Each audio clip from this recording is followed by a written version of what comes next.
Okay, now I'm going to cut the head rail for the shower doors.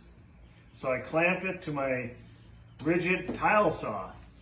And now I'm going to use my Ryobi 18 volt band saw.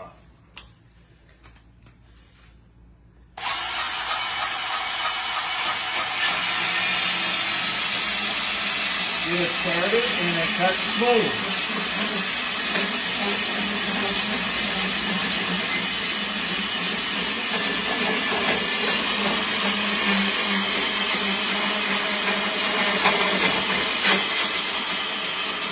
No hand saw, no hacksaw needed.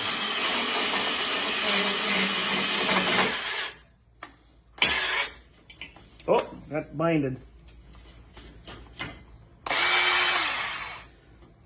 Just pull it out.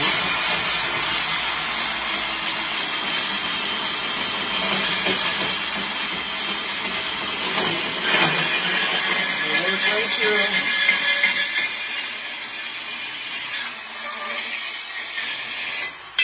And you got a nice clean cut.